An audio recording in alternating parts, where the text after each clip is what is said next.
Okay, so make a point that frames the parsha.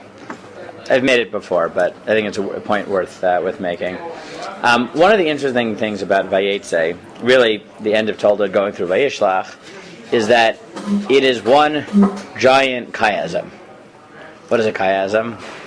Chiasm? Yes. Chiasm is like we start with one thing and then you flip the sentence. Correct. Right. It comes from the Greek letter chi, which looks like an X.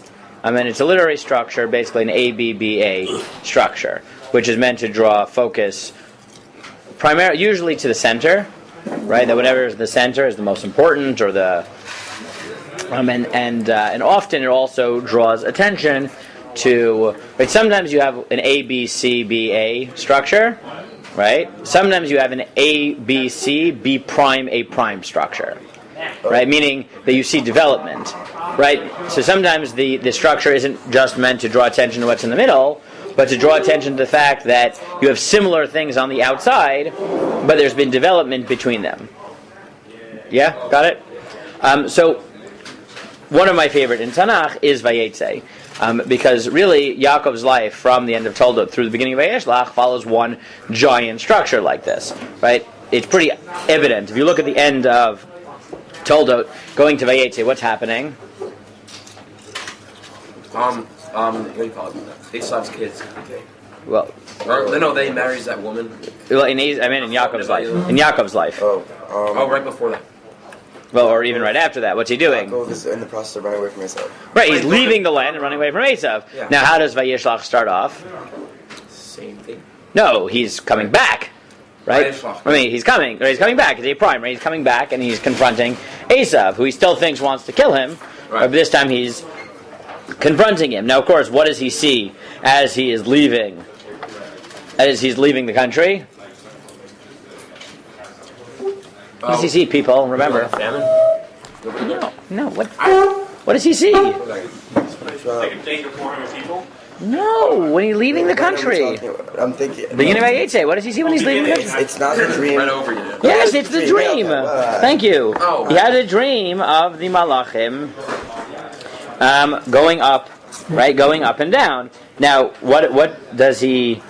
How does Vayishlach start off? Right? How does he confront Esav?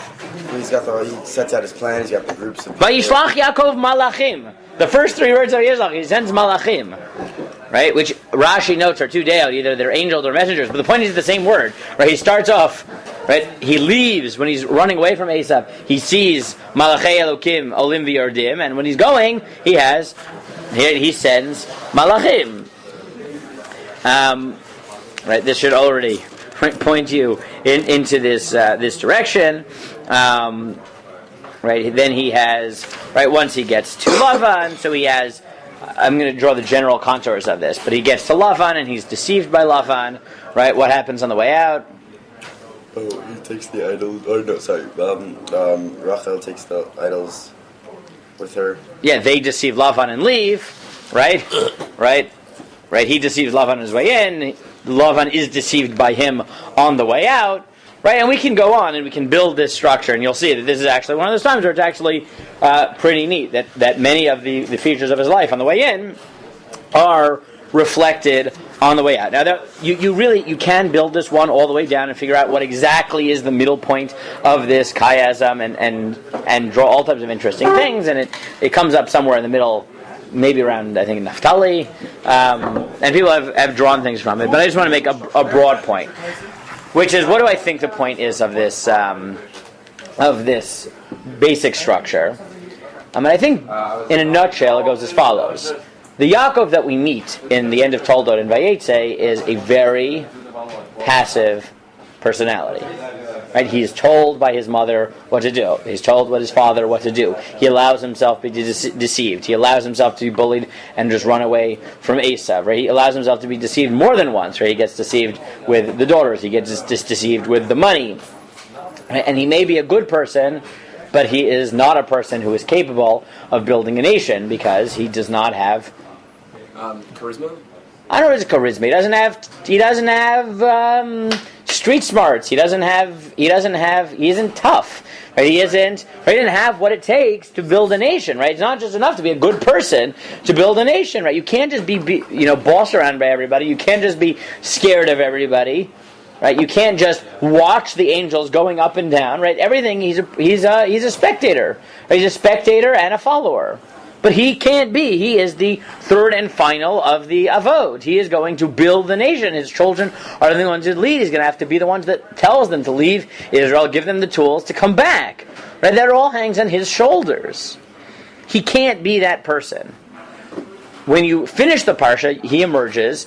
All the things that he had. Last time when he left, he saw malachim. This time, he sends malachim. Last time he is scared of Esav. This time he confronts Esav. And yes, he's still scared. And yes, he still thinks that he's going to be killed. But instead of being scared and just running away, he does something about it. He comes up with strategies. He comes up with tefillah. He comes up with practical solutions to a pressing problem. He comes in and he's deceived by Lavan. And on his way out, he realizes he's dealing with a deceptive person. He needs to deceive. He needs to deceive. That's what, right? He needs to deceive it. That's what it takes. Right? He needs to make sure that he has a salary. He needs to make sure that he doesn't get tricked. And what, in the end of the day, led to this change in his personality? Broadly speaking, what's in the middle of this chiasm, in very broad strokes? He gets married. He works for 7 years. Yeah, so all of that boils down to one thing. Time. I mean, yes, time, and what else? But time where? Away from And where? Away from comfort, away from Esav, away from... And in whose house? Lavan's house. Specifically Lavan's house there. Because what is the best way to toughen yourself up and make sure that you are capable of dealing with adversity? It's not just time and getting older, it's facing adversity. Right? The more adversity you face, the more you learn to deal with it. Right? Yeah, well, that's, I think, part of what the Midrash is getting at there. But the point is, Im Lavan Garti, meaning he lived with Lavan and he dealt with all that took. And yes, he learned business there and he learned he couldn't run away. Right? I mean, at the end, he escapes. But there were decades where he was there and he was dealing with Lavan and all his trickery, and he stayed. Right? And he stayed and he learned to deal with it. And he emerged victorious. He learned how to deal with Lavan. He learned how to turn that to his advantage. He learned how to build wealth. Right? He managed to build a relationship with his wives. I mean, if you want the reverse of that, right? At the beginning you have the trick reverse of his wives. What do you have at the end? He also has a switch of his wives, which is... You're like, what? Well, he switches his wives at the end of the parsha? Yes, he does.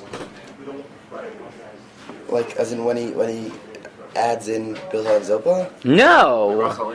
Yes, the Rachel and Leah. When Rachel trades... I thought it was a more complicated question. No, when Rachel trades the Dudaim and says, okay, I'll sleep with you instead, and Leah this time proactively switches with Rachel. Right? She doesn't allow herself to be switched in by Lavan. Right? Leah and Rachel make a deal. And Leah this time goes in the place of Rachel, but with full mudaut. Everyone... Right? There's a decision. It's above board. Everyone understands. Right? Isn't that what's going on? I'm trying to remember the story. Rachel wants the dudaim from Leah that her son picks for her. Right? The flowers. So Leah doesn't want to give it. So what does Rachel do?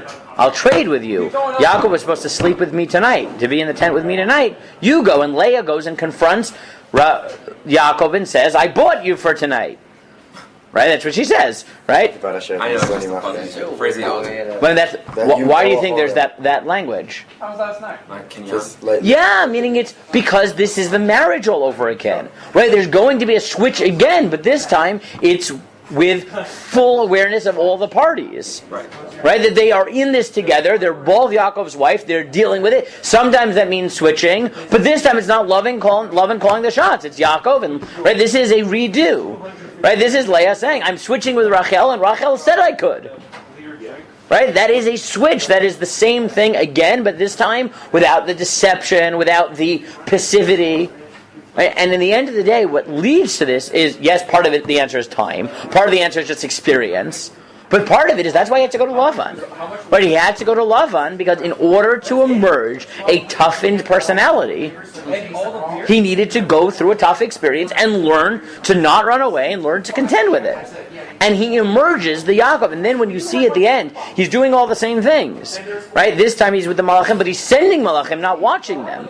He's right. Yes, Esav still wants to kill him, perhaps, but he's actively involved. He has plans. He's not stupid, right? But he's proactive.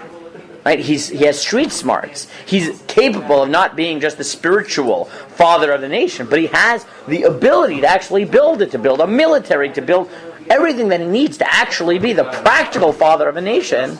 Right? He develops in the middle of Vayetze. And that seems to be the fundamental purpose of this parsha, of why Yaakov has to go and spend time in adverse situation, is to become Yaakov.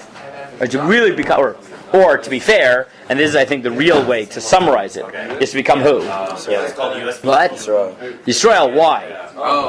Because Yaakov is an Ishtam. Because think about it. What's the last thing we hear about? He also gets a naming. Yaakov gets a naming at the end of Toldot. What is it? It's not a naming. It's what we call in Tanakh a midrash shem. Right? He gets an interpretation of his name. What's the interpretation? Vayakveni zefa amayim. Yaakov, he can only get things by deception. And when he emerges after Vayetze and Vayishlach, what's he named? Yisrael. Why? Because he no longer needs to get things by deception. What does he need to do? How does he get it? Ki sarita im elokim v'adam v'tuchal. You fight them straight on and win. Right? He's midrash shame. At the end of Toldot is you only get things through deception. His midrash shame in Vayishlach is you can challenge human beings. You can even challenge gods, so to speak. Angels, but Elohim. Fine? Face to face and win. Right? It's the process from Vayetze is the story of how Yaakov becomes Yisrael. Right? That's really what it is in a nutshell. Okay? So that is, like I said, the framing, I think, of Yaakov's life in these Parshiot plus the two bookends in Toldot and Vayishlach. Okay?